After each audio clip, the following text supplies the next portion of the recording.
Assalamualaikum warahmatullahi wabarakatuh.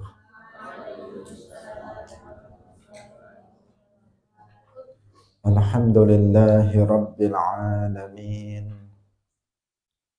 Lahun ni'matu wa lahul fadlu wa lahus sana'ul hasan. Wassalawatullahil barrir rahim wal malaikatil muqarrabin ala sayyidina wa maulana Muhammadin wa ala alihi wa ashabihi at-tayyibin at-tahirin.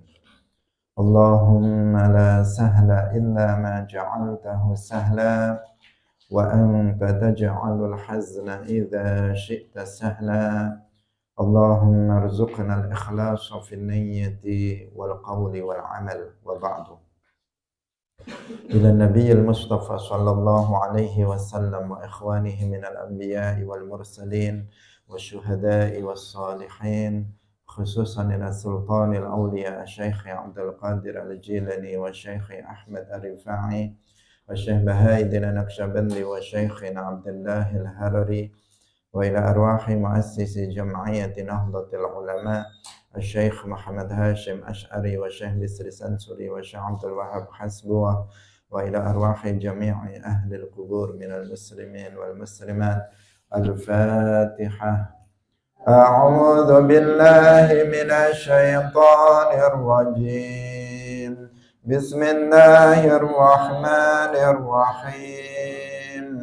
Alhamdulillahi rabbil alamin. Ar-Rahmanir Rahim. Maliki yaumiddin.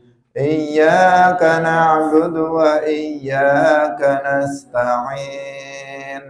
Ihdinas siratal mustaqim.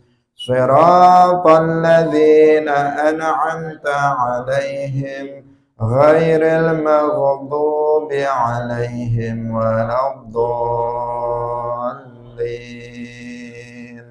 Amin. Hadirin hadirat kaum muslimin muslimat pemirsa Madu TV rahimakumullah. Alhamdulillah, mari kita bersyukur kepada Allah Subhanahu wa taala.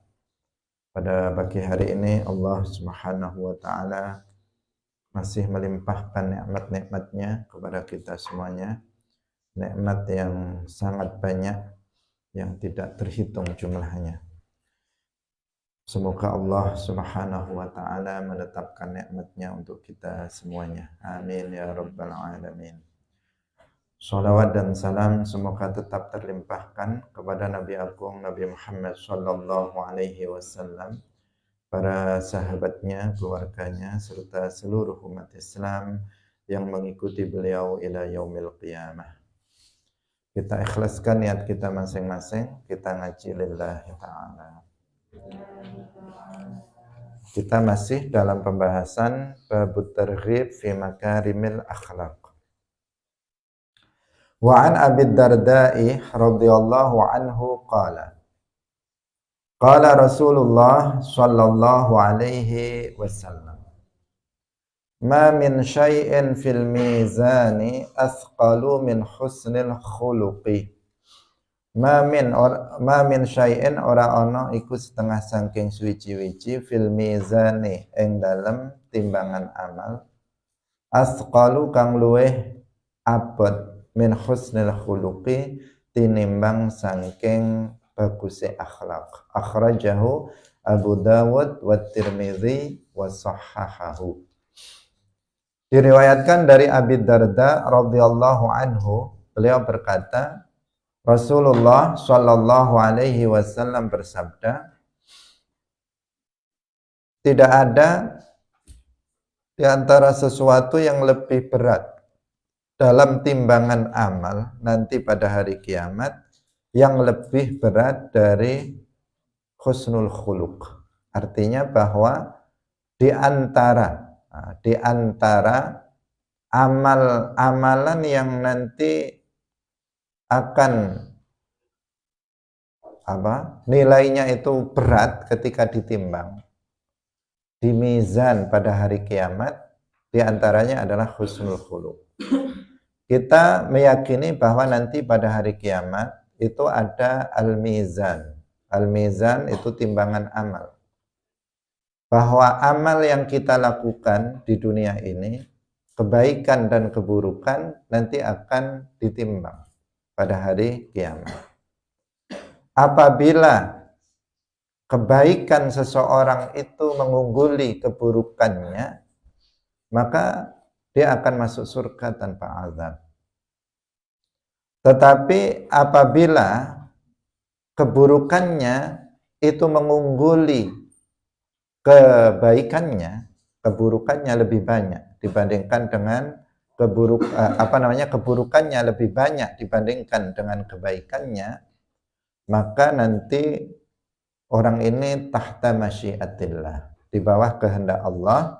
Jika Allah berkehendak untuk mengampuni dosa-dosa dia, maka dia bisa masuk surga tanpa azab. Tetapi jika Allah tidak mengampuni dosa-dosanya, maka dia akan masuk neraka. Tetapi pada akhirnya dia tetap akan keluar dari neraka dan masuk ke dalam surga karena dia seorang mukmin.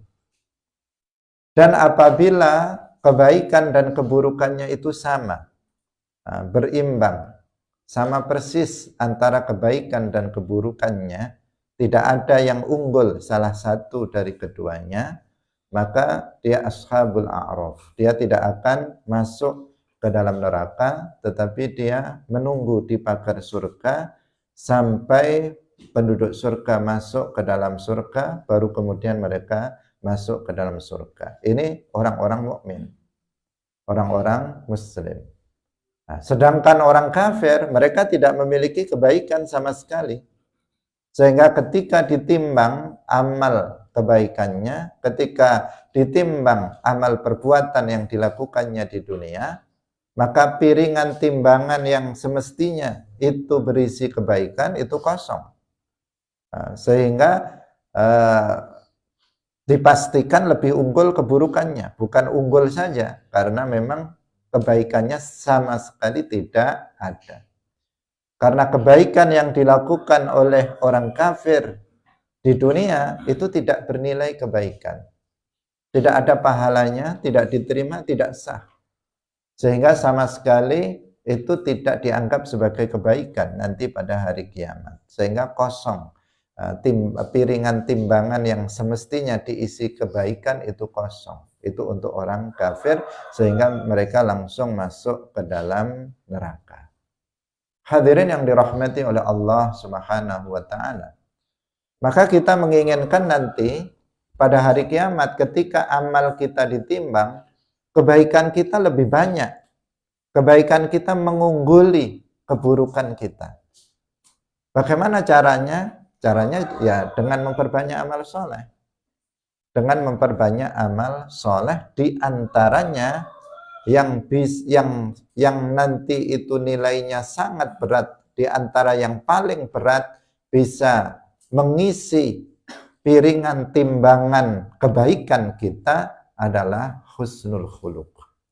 Dikatakan di sini bukan yang paling berat, karena yang paling berat itu adalah la ilaha illallah Muhammadur Rasulullah, iman. Iman ini menjadi amal yang paling berat yang nanti akan diletakkan di piringan timbangan kebaikan.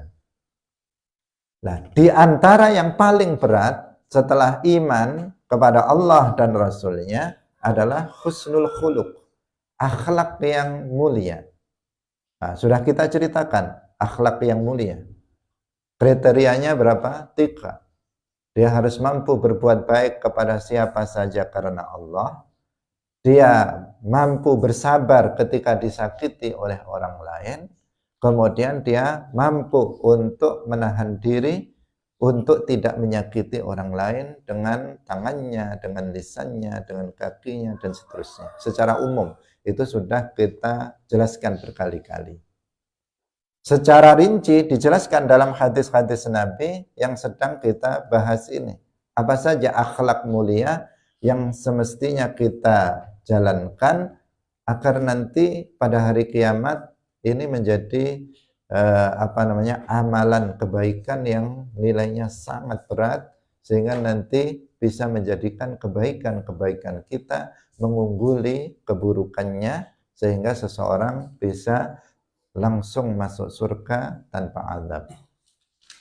Nah, maka sangat penting kita untuk memperhatikan akhlak ini. Bukan sekedar seseorang memperhatikan akidahnya dan juga ibadahnya, tetapi dia juga harus memperhatikan akhlaknya, agar nanti di akhirat dia mendapatkan keselamatan.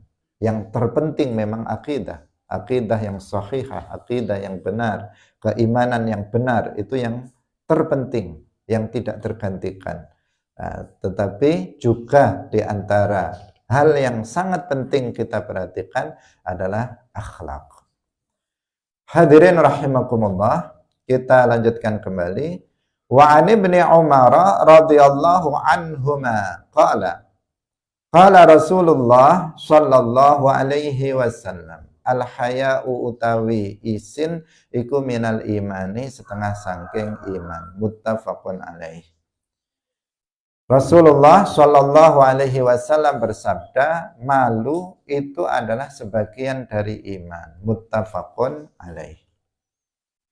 Malu yang dimaksud di sini adalah malu yang bisa mencegah seseorang dari melakukan keburukan, hal yang haram.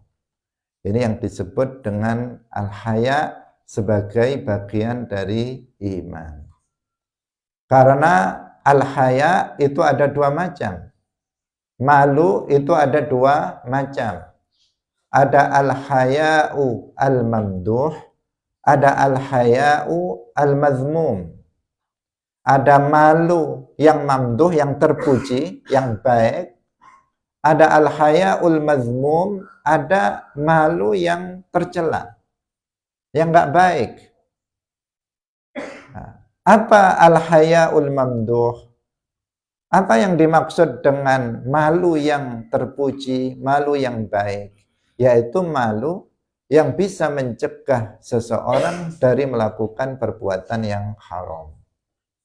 Itu yang disebut dengan malu yang mamduh. Ketika seseorang akan melakukan perbuatan yang haram, dia malu, saya kalau melakukan itu malu, sehingga dia tidak melakukannya. Nggak jadi dia melakukannya karena dihalang-halangi oleh rasa malu yang ada pada dirinya. Penting, seseorang memiliki rasa malu itu sangat penting. Jika tidak, maka seseorang akan rusak. Kalau orang sudah nggak punya malu, maka habis, dia sudah habis. Kenapa? Karena dia akan melakukan apa saja sesuai dengan keinginan hawa nafsunya tanpa ada yang mengerem. Nggak ada rasa malu yang bisa mengerem dia dari melakukan semua yang diinginkan oleh hawa nafsunya, yang itu dipastikan hawa nafsu itu akan menjerumuskan seseorang kepada perbuatan-perbuatan yang diharamkan. Sedangkan al-haya'ul mazmum, malu yang tercela, itu adalah malu yang mencegah seseorang dari melakukan kebaikan. Kebalikan dari al-haya'ul mamduh. Kalau al-haya'ul mamduh tadi, malu dia itu mencegah dia dari melakukan yang haram. Kalau ini sebaliknya, malu dia justru mencegah dia dari melakukan perbuatan yang baik. Mau ngaji, malu. Mau hadir dalam majelis ilmu, malu. Saya malulah. Malu sama siapa? Enggak jelas malu sama siapa. Misalnya mau mondok, malu. Mau sholat jamaah di masjid, malu. Mau apa lagi? Mau bersedekah, malu. Pokoknya malu kalau mau melakukan kebaikan. Melakukan keburukan enggak malu, melakukan kebaikan justru malu. Ini namanya al-hayaul mazmum. Dan ini banyak sekali orang yang seperti ini. Ketika kita ajak melakukan kebaikan, saya malulah. Saya nggak pernah ke sana, saya malu. Saya malulah, saya sudah tua. Malulah saya kan nggak pernah belajar dan sebagainya. Jadi rasa malu yang ada pada dirinya justru menghalang-halangi dia untuk melakukan kebaikan. Ini namanya al-haya al-mazmum. Nah, al-haya al-mamduh itulah yang dimaksud oleh hadis ini, yang merupakan bagian dari iman. Karena seseorang yang memiliki sifat malu yang mamduh ini, maka imannya akan terjaga. Karena dia akan melakukan banyak kebaikan-kebaikan dan dia akan bisa dia akan bisa meninggalkan perkara-perkara yang haram. Padahal iman itu bertambah dengan ketaatan dan iman itu berkurang dengan kemaksiatan. Ketika seseorang memiliki rasa malu yang mamduh, secara otomatis dia akan banyak meninggalkan perkara yang haram dan dia akan banyak melakukan perbuatan yang baik. Maka dikatakan minal iman. Nah, jadi penting sekali bagi kita. Dan ini apabila kita, artinya kita introspeksi kepada diri kita masing-masing, karena Allah menciptakan manusia itu berbeda-beda. Khususnya dalam hal memiliki rasa malu atau tidak, itu beda-beda. Ada sebagian yang sangat pemalu. Ada sebagian orang yang malu-maluin. Jadi ada yang sangat pemalu, ada yang tidak. Maksudnya begitu. Dari sisi tabiat, dari sisi sifat dasar. Tabiat itu sifat dasar dia, itu memang sudah pemalu. Seperti umumnya kaum perempuan, dari sifat dasarnya, umumnya itu pemalu. Kalau laki-laki, itu umumnya enggak. Tapi bukan malu-maluin, enggak. Tetapi pada umumnya, itu tidak memiliki sifat pemalu yang berlebihan. Nah, di sini kita harus introspeksi diri. Nah, sudah semestinya kita itu memiliki sifat malu yang mamduh. Nah, bukan sifat malu yang mazmum seperti yang tadi kita sebutkan. Jika kamu tergolong sebagai orang misalnya yang pemalu sampai dalam hal kebaikan, maka harus diwaspadai, dihilangkan sifat seperti itu, dilawan, dilatih untuk kemudian tidak malu dalam melakukan kebaikan. Tetapi jika kita ini tergolong sebagai orang yang malu melakukan kebaikan, tergolong kebalikannya, malu untuk melakukan keburukan, maka bersyukurlah, alhamdulillah, saya masih punya sifat seperti ini, malu ketika melakukan keburukan. Pelihara, jangan kemudian dilanggar. Dilanggar itu bagaimana? Malu-malu dikerjakan. Saya sebenarnya malu, tapi tetap dilakukan. Itu namanya apa? Itu dia akan terjerumus. Karena rasa malu dia lama-kelamaan akan tergerus dan menjadi tidak punya rasa malu lagi.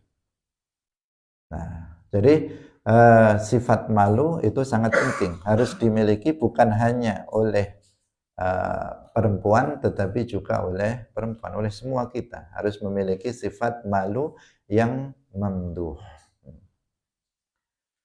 Karena itu Sayyidah Aisyah radhiyallahu anha pernah memuji Nisa al-Ansar, kaum perempuan dari kalangan Ansar.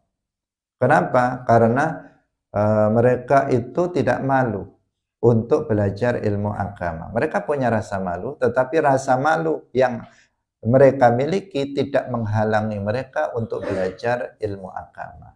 Beliau mengatakan ni'man nisa'ul ansar la yamna'uhunna al-haya'u min ayyatafaqqahna fid-din. Perempuan yang paling baik itu adalah perempuan dari kalangan Ansor. Rasa malu yang ada pada diri mereka tidak menghalangi mereka untuk belajar ilmu agama. Nah, karena ada sebagian kaum perempuan, mereka karena malu, rasa malu pada diri mereka, kemudian mereka tercegah dari belajar ilmu agama. Dia malu bertanya, padahal dia memiliki permasalahan-permasalahan yang waqi', yang faktual yang terjadi pada dirinya, tentang masalah haidnya, tentang masalah hal-hal yang khusus bagi perempuan yang terjadi pada dirinya yang dia harus tanyakan agar dia mengetahui tentang hukumnya. Tetapi karena dia malu, akhirnya dia diam saja, tidak mau bertanya. Akhirnya sampai mati dia tidak mengetahuinya, dan bisa jadi banyak ibadah yang selama ini tidak sah, misalnya akibat dari ketidaktahuan dia. Hadirin yang dirahmati oleh Allah Subhanahu wa taala, hadis yang berikutnya juga masih tentang masalah rasa malu ini. Wa an Abi Mas'ud radhiyallahu anhu qala Rasulullah sallallahu alaihi wasallam, inna mimma adrakan nasu min kalamin nubuwatil ula idza lam tastahi fasna' ma syi'ta. Inna mimma adraka, setengah sangking sak temene iku setengah sangking perkara adraka kang nemoni sapa annasu menungsa min kalamin nubuwati sangking ucapan kenabian al-ula kang kawitan idza lam tastahi iku idza lam tastahi utawi ucapan idza lam tastahi tatkalane ora isin sapa sira fasna mongko nglakonana sapa sira ma ing perkara syi'ta sakarepe sira. Akhrajahul Bukhari. Diriwayatkan dari Abi Mas'ud radhiyallahu anhu, beliau berkata, Rasulullah shallallahu alaihi wasallam bersabda, sesungguhnya di antara ucapan kenabian yang dulu-dulu, artinya sebelum Nabi Muhammad, yang didapati oleh manusia itu adalah perkataan idza lam tastahi fasna' ma syi'ta. Jika kamu enggak malu, lakukan apa saja semaumu. Hadirin rahimakumullah. Pertama, ini menunjukkan bahwa rasa malu ini sangat penting. Sangat penting bagi seorang muslim. Bahkan ini juga merupakan ajaran dari para nabi sebelum Nabi Muhammad sallallahu alaihi wasallam. Nasihat untuk memiliki rasa malu itu sudah ada dalam Al-Kutubus Sabiqah, dalam kitab-kitab sebelum Al-Quran. Sudah diajarkan oleh para nabi sejak zaman dahulu kala sebelum Nabi Muhammad. Nah, ini nasihat yang penting. Nasihat yang penting untuk kita camkan, untuk kita perhatikan, dan untuk kita amalkan. Apa itu? Yaitu perkataan, jika kamu tidak malu, lakukan apa saja sekehendakmu. Ini bukan perintah. Yang penting kita perhatikan, ini bukan perintah. Jika kamu nggak malu, lakukan apa saja. Berarti silahkan lakukan apa saja sekehendakmu. Tidak. Ini namanya tahdid. Ini adalah ancaman. Ancaman bagi orang yang tidak memiliki rasa malu. Bahwa orang yang tidak memiliki rasa malu, dia akan terjerumus dalam segala macam keburukan. Karena orang yang nggak memiliki rasa malu, semua kemaksiatan akan dijalankan. Semua kemaksiatan akan dijalankan. Dia nggak punya rasa malu. Dia membuka auratnya nggak malu. Dia berzina tidak malu. Dia minum minuman keras tidak malu. Dia berjudi tidak malu. Pokoknya dia nggak punya malu. Maka orang seperti ini akan melakukan semua hal yang buruk. Lah, makanya dikatakan idza lam tastahi fasna ma syi'ta, artinya jika seseorang tidak memiliki rasa malu, maka seseorang akan melakukan semua hal yang haram. Nggak akan ada sesuatu yang bisa mengerimnya. Tidak ada sesuatu yang bisa menghalangi dia dari melakukan perbuatan yang maksiat.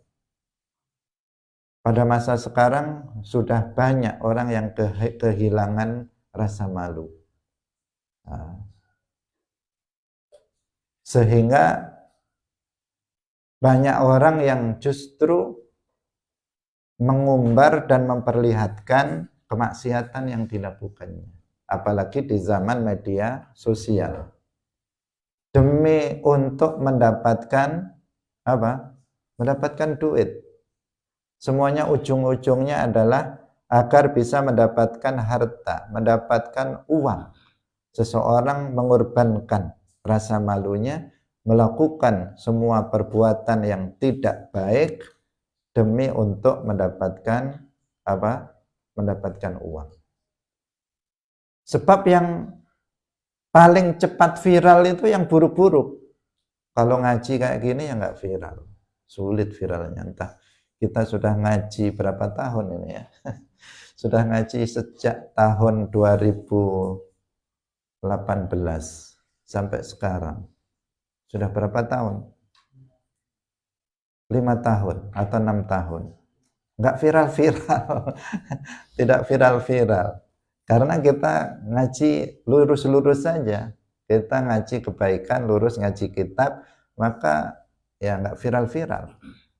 Tapi kalau ada seseorang misalnya melakukan maksiat, misalnya ada seseorang dia telanjang kemudian divideokan, langsung tuh yang like itu bisa jutaan, kemudian yang nonton juga jutaan, langsung, nggak pakai lama. Kalau sudah begitu di YouTube ya langsung duitnya banyak. Kalau sudah langsung subscribernya banyak, kemudian udah cepet kaya. Nah, itu mengorbankan rasa malunya, maka termasuk dalam ajaran-ajaran Islam. Kalau ada seorang ustadz misalnya dia mau berfatwa dengan fatwa yang menyimpang, akan cepat viral. Sampai-sampai kemarin di daerah sini ada seorang yang hanya butuh viral dan butuh subscriber untuk mendapatkan uang. Kemudian dia membuat drama. Nah, dia membuat drama yang isi dramanya itu ada seorang yang berperan jadi kiai. Kemudian dia mengatakan bahwasanya boleh kita misalnya melakukan hubungan suami istri dengan istri temannya. Boleh, berganti-gantian. Itu diperbolehkan. Langsung mencuat besar. Kemudian pelakunya ditangkap polisi, ngakunya cuma cari subscriber saja. Bukan betulan katanya, bukan tidak beneran dia melakukan hal yang seperti itu. Nah, zaman sekarang seperti itu. Kalau ada orang yang aneh-aneh, itu cepat viral. Karena itu orang kemudian melakukan hal-hal yang aneh.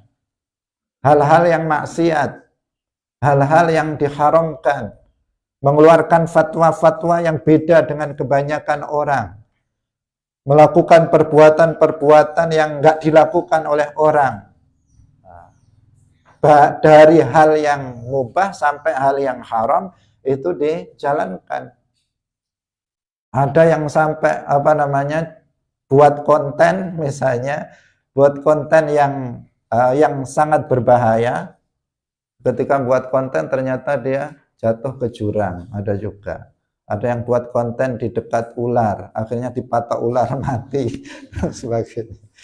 Jadi macam-macam orang untuk cari duit, ujung-ujungnya mengorbankan rasa malunya untuk mendapatkan uang. Zaman sekarang seperti itu, krisis rasa malu. Nah, hadirin rahimakumullah, semoga kita semuanya ini bisa mempertahankan rasa malu kita sehingga kita terhalang dari hal-hal yang diharamkan oleh Allah Subhanahu wa taala.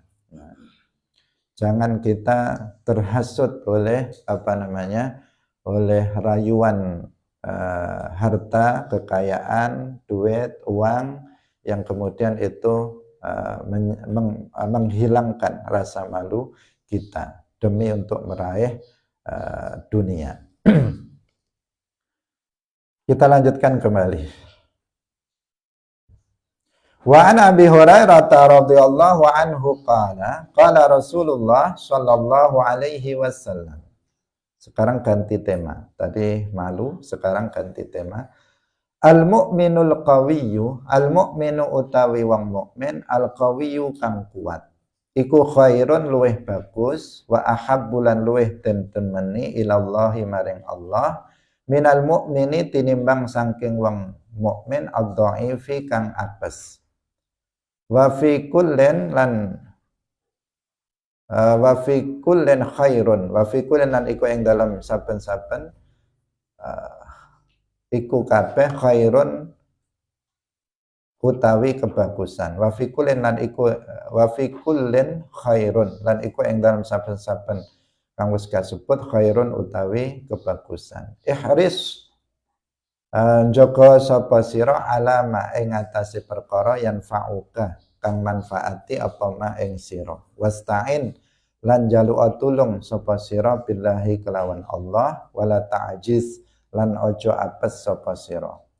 Wa in asabaka lan lamun ngenani ing sira apa syai'un suwi-wiji fala taqul mongko aja ngucap sapa sira law anni fa'altu kana kadza wa kadza. Lau anilan lamun sak temene ingsun iku fa'altu wis nglakoni sapa ingsun kana ana apa kadza mengkene wa kadza lan mengkene. Walakin lan tetapine ngucapa kul ngucapa sapa sira qaddarallahu wa ma syaa fa'al. Qaddara wis naktiraken sapa Allahu Gusti Allah wa malan utawi perkara syaa kang ngersakaken wa malan perkara sa'akan ngersakaken sapa Allah fa'ala mengko nglakoni sapa Allah. Fa inna law mengko sak temene ucapan law iku taftahu buka apa ucapan law amala syaitani ing penggawene syaitan. Akhrajahu Muslimun. Rasulullah Shallallahu Alaihi Wasallam dalam hadis yang diriwayatkan oleh sahabat Abu Hurairah radhiyallahu anhu, beliau bersabda, orang mukmin yang kuat itu lebih baik dibandingkan dengan orang mukmin yang lemah. Yang orang mukmin yang kuat di sini maksudnya bukan orang mukmin yang berotot, orang mukmin yang badannya besar, ototnya kuat, yang bisa mengangkat beban berapa 1 ton misalnya dengan tangannya, bukan itu. Al-mu'minul qawi, seorang mukmin yang kuat itu bukan itu. Al-mu'minul dhaif itu bukan seorang mukmin yang badannya krempeng, yang enggak kuat mengangkat beban, bukan itu yang dimaksud di sini. Karena dalam Islam kebaikan itu bukan dinilai dari kekuatan fisiknya. Tetapi yang dimaksud kuat itu adalah kuat di dalam melakukan kebaikan, ketaatan. Lemah artinya yang lemah dalam melakukan kebaikan. Dalam hal memperbanyak ketaatan dia sangat kuat. Itu namanya al-mu'minul qawi. Sedangkan mereka orang mukmin yang lemah dalam memperbanyak amal ketaatan itu namanya al-mu'minul dhaif. Seorang mukmin yang lemah. Karena nyatanya enggak semua orang yang badannya kuat, badannya sehat, kemudian semangat dalam melakukan kebaikan. Malah banyak yang sehat-sehat nggak mau datang dalam majelis ilmu. Badannya kuat, kalau dia mau sholat 100 rakaat langsung pun tetap fit badannya, tetapi dia nggak sholat. Badannya fisiknya kuat, tetapi dia malas dalam beribadah. Maka meskipun kuat secara fisik, dia itu disebut al-mu'minu dhaif. Kebalikannya ada orang yang lemah, udah sakit-sakitan tapi sholatnya nggak pernah berhenti. Sebenarnya dia sudah sakit-sakitan, masih di tempat tidur pun dia tetap sholat. Padahal sudah berbaring, sudah sakit. Dia cacat pun misalnya kakinya pincang, tetap berangkat ke masjid sholat, tetap hadir dalam majelis ilmu. Dia badannya lemah tetapi semangatnya belajar, semangatnya dakwah, semangatnya dalam ketaatan sangat luar biasa. Maka orang ini meskipun secara fisik itu lemah, tetapi dia adalah al-mu'minul qawi. Tapi kalau ada orang yang sudah badannya kuat, sehat, kemudian semangat, luar biasa, maka tentu kebaikan yang akan dia lakukan itu akan semakin maksimal. Karena sebagian ibadah membutuhkan dukungan kekuatan fisik, membutuhkan kesehatan. Kalau enggak akan sulit seseorang untuk melaksanakannya.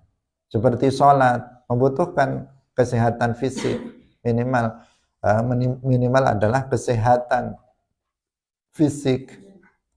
Puasa membutuhkan kekuatan fisik, kalau enggak ya enggak kuat, bisa pingsan, bisa mati dia puasa kalau dia enggak enggak memiliki kekuatan fisik. Nah, tetapi penilaiannya itu bukan pada bukan pada fisiknya, tetapi kepada semangatnya di dalam memperbanyak ketaatan. Banyak orang sudah tua tapi semangatnya masih kayak anak muda. Tapi banyak juga anak muda semangatnya kayak orang tua. Masih muda, badannya kayak orang tua ya. Artinya apa? Sedikit yang dilakukannya. Tetapi ada yang sudah berumur, ini semangatnya semangat 45. Orang mengatakannya semangat 45. Artinya semangat pahlawan, semangat orang yang di dalam kebaikan, semangat muda. Hadirin yang dirahmati oleh Allah Subhanahu wa taala.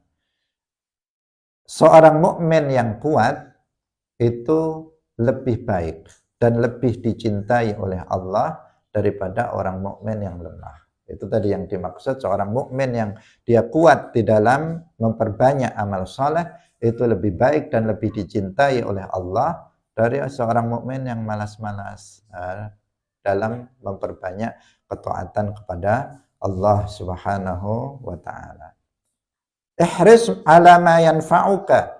Kemudian kita diperintahkan oleh Nabi untuk kita senantiasa menjaga sesuatu hal yang bermanfaat bagi kita.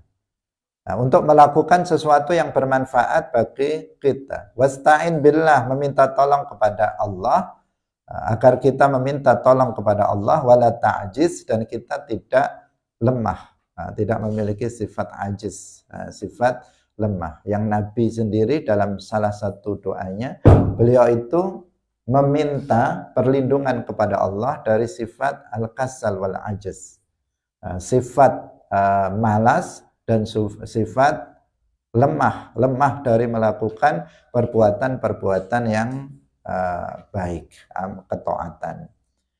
Kemudian yang berikutnya, wa in asabaka syai'un fala taqul lau anni fa'altu kana kadza wa kadza, walakin qul qaddarallahu wa ma syaa fa'al. Jadi kalau kita terjadi sesuatu pada diri kita, maka jangan bilang lau-lau, seandainya. Ini maksudnya adalah apabila dalam urusan-urusan keduniaan, dalam urusan keduniawian, tidak semestinya kita mengatakan lau, tetapi kita mengatakan qaddarallahu wa ma syaa fa'al. Itu yang kita katakan. Misalnya misalnya seseorang dia bekerja, kemudian ternyata tidak berhasil, pekerjaannya itu tidak berhasil, dia gagal dalam usahanya. Kemudian dia mengatakan, lau seandainya saya kemarin enggak kerja ini, seandainya saya melakukan itu, maka saya enggak akan rugi. Seandainya. Nah, padahal itu adalah hal-hal yang urusan duniawi. Ketika seseorang itu misalnya dia kecelakaan, nah kemudian seandainya saya tadi lewat jalur sana, saya enggak kecelakaan. Seandainya tadi saya enggak enggak main HP, maka saya enggak akan kecelakaan misalnya. Seandainya udah sesuatu yang sudah terjadi, qaddarallahu wa ma syaa fa'al.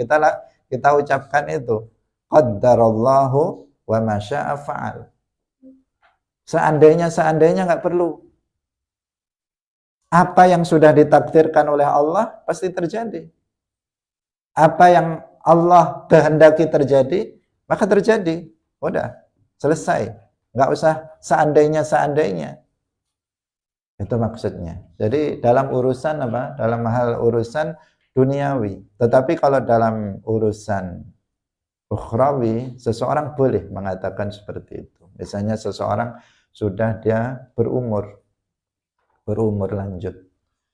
Kemudian dia belum bisa sholat, dia belum bisa belum paham tentang ilmu-ilmu agama. Kemudian dia mengatakan, seandainya dulu waktu muda saya belajar, pasti saya nggak akan seperti ini. Nah, dalam rangka untuk muhasabah dan mengingatkan kepada anak-anak muda agar tidak seperti dirinya, maka itu diperbolehkan. Yang seperti itu diperbolehkan. Nah, meskipun yang tadi itu pun bukan mutlak haram.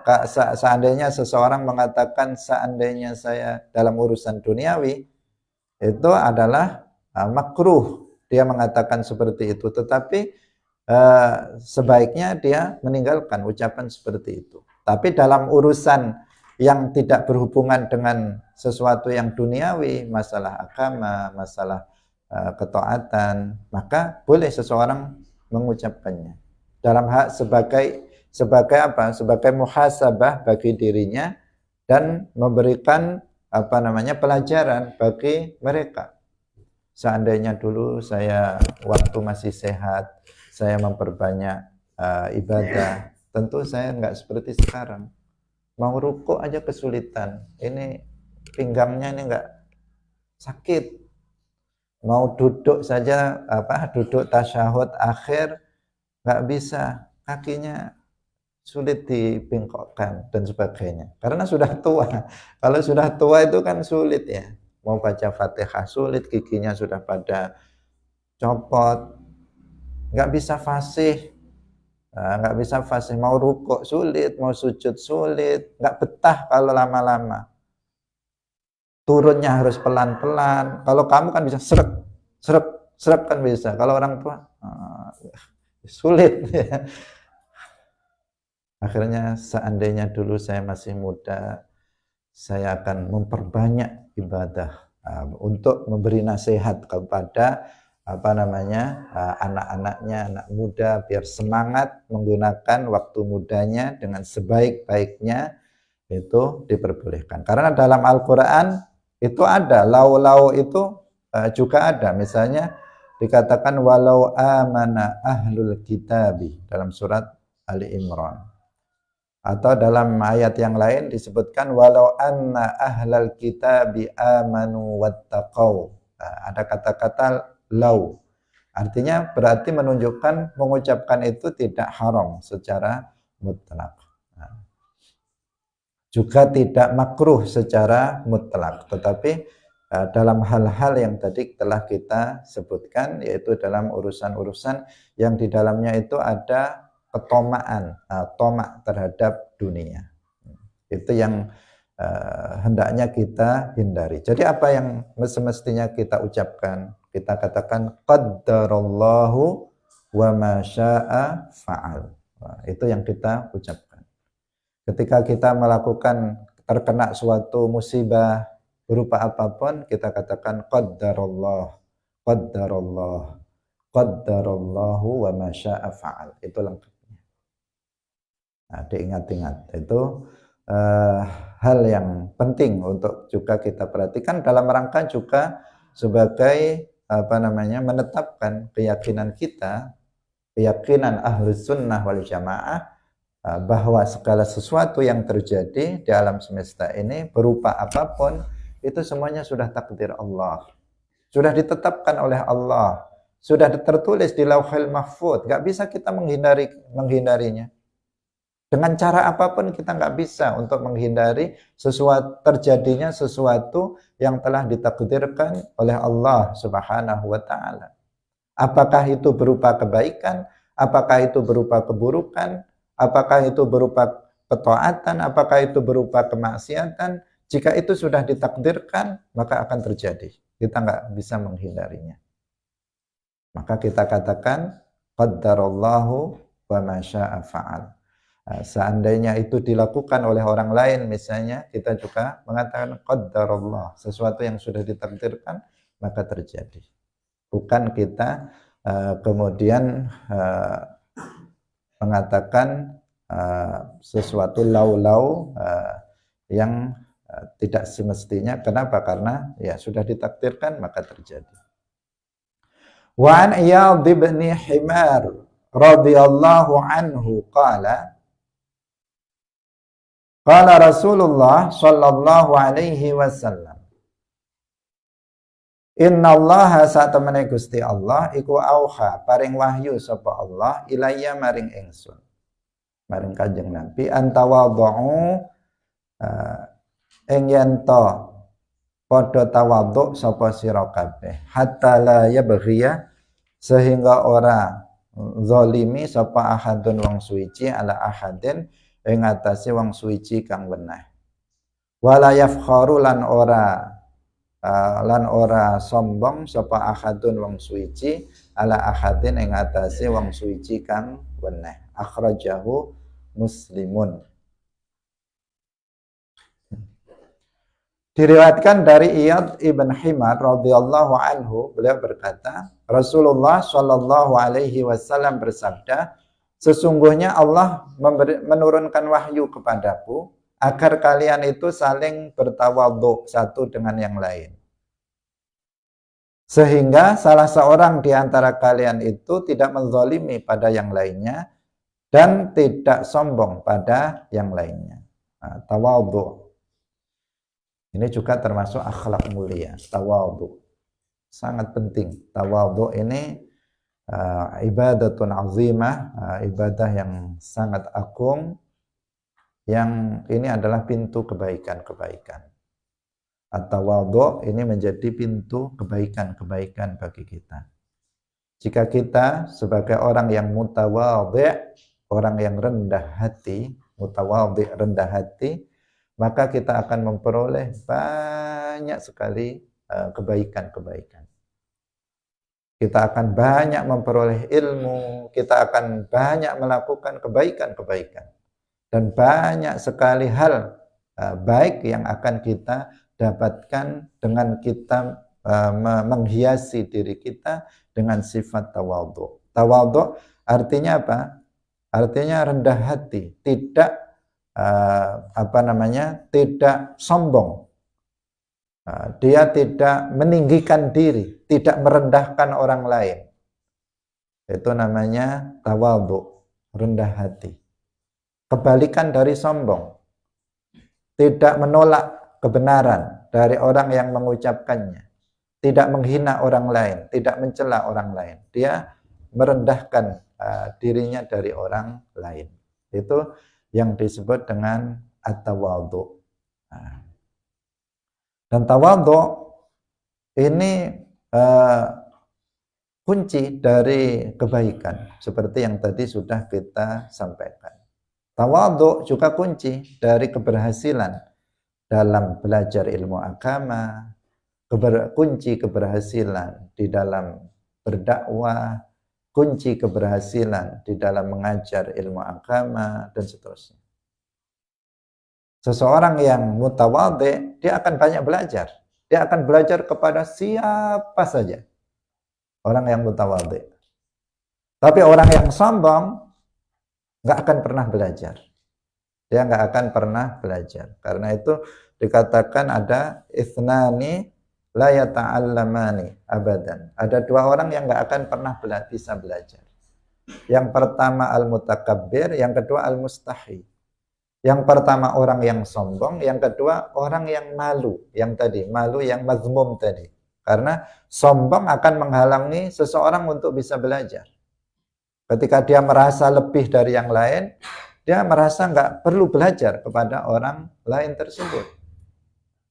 Ketika ada seseorang sudah mondok 10 tahun, 12 tahun, kemudian ada pengajian di masjid. Dia, saya sudah belajar kitab itu. Saya lebih alim dari yang ngaji itu. Kira-kira datang nggak dia ke pengajian itu? Nggak akan datang. Tetapi orang yang mutawadhi, orang yang rendah hati, siapapun, maka dia akan datang. Kalau dia dia mengajarkan ilmu, dia seorang alim, maka dia akan merasa rendah hati, dia akan tidak malu untuk datang, dia tidak merasa dia lebih tinggi dari yang lainnya. Maka dia akan dapat ilmu dari ini, dapat ilmu dari ini, dapat ilmu dari ini, semua dia akan mendapatkan kebaikan-kebaikan. Para nabi, para wali, kenapa mereka berhasil dalam dakwahnya? Karena mereka mutawadhi, mereka orang-orang yang rendah hati. Mereka tidak so elit. Mereka bergumul dengan masyarakat. Mereka tidak merendahkan orang lain atas dasar nasab, tidak merendahkan orang lain atas dasar harta, tidak merendahkan orang lain atas dasar ilmu. Mereka bersama dengan masyarakat biasa. Sehingga apa? Dakwah mereka bisa diterima. Mereka menampakkan akhlak baiknya kepada sesama di masyarakat. Itu yang membuat kemudian mereka tertarik untuk masuk ke dalam agama Islam dan mengikuti apa yang mereka ajarkan. Kunci keberhasilan para nabi dalam dakwah itu tawadhu. Kunci keberhasilan dari para wali itu adalah tawadhu. Kenapa Syekh Ahmad Ar-Rifai rahimahullahu ta'ala, beliau dalam majelisnya itu dihadiri oleh banyak ribuan orang kalau beliau sedang ngaji. Yang hadir bukan hanya orang Islam, orang Yahudi datang, orang Nasrani datang. Mereka ingin juga datang mendengarkan nasihat-nasihat dari Syekh Ahmad Ar-Rifai. Kenapa? Karena tawadhu, karena rendah hati beliau. Jadi tawadhu ini sangat penting. Nah, tadi kita katakan sebagai dia kunci kebaikan bagi seseorang. Kalau seseorang udah isinya sombong dalam hatinya, udah dakwahnya nggak akan berhasil kalau dia berdakwah. Nah, dia akan dijauhi oleh orang dalam dakwahnya. Nggak diterima dakwahnya oleh orang lain. Karena dia suka menghina orang yang lain. Dia suka merendahkan orang lain. Dia tidak bisa bergumul bersama mereka. Kalau dia belajar pun, dia nggak akan belajar. Dia akan mencukupkan diri dengan apa yang dia dapat, yang kemudian lama-kelamaan dia akan hilang ilmunya dan dia akan kembali menjadi orang bodoh. Karena kesombongan yang ada di dalam hatinya. Nah, sampai di sini. Di sana dikatakan akibat daripada sifat tidak tawadhu itu seseorang bisa menzalimi orang yang lainnya dan dia bisa menyombongkan diri kepada orang lain. Nah, tentang bab tawadhu masih akan ada hadis berikutnya, insyaallah akan kita jelaskan dalam pertemuan berikutnya. Barakallahu fikum. Wassalamualaikum warahmatullahi wabarakatuh. La ilaha illallah Allahumma salli ala sayyidina Muhammad wa ala alihi wa sahbihi wa sallim. Rabbi ghfirli wa liwalidayya wa lil mu'minina wal mu'minat.